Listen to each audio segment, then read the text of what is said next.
13 मे रोजी मतदान होणार आहे। आज संपूर्ण मतदान पार्टीज आमच्या मतदान केंद्रावर जाण्यासाठी तयार आहेत। मतदान साहित्य वाटप शाही विधानसभा मतदार क्षेत्राच्या मुख्यालयामध्ये चालू आहे। संपूर्ण यंत्रणा ही पूर्णपणे मतदान घेण्यासाठी सज्ज आहे। जवळजवळ 2040 मतदान केंद्रावर पूर्ण सुविधा मतदारासाठी उपलब्ध करून देण्यात आलेल्या आहेत। आयोगाने सांगून दिलेल्या सूचनेप्रमाणे तर सुविधा उपलब्ध करून दिल्या, त्यापेक्षाही काही अधिकच्या सुविधा आपण उपलब्ध करून दिलेल्या आहेत। कर्मचारी जवळजवळ 12,000 कर्मचारी पूर्ण मतदारसंघामध्ये आपण इलेक्शन कामासाठी लावलेले आहोत।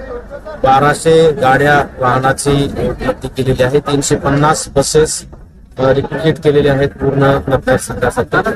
आणि पूर्ण औरंगाबाद लोकसभा मतदारसंघातल्या जवळजवळ 20,60,000 मतदारांसाठी पूर्ण मतदान यंत्रणा मतदान करण्यासाठी सज्ज झाले।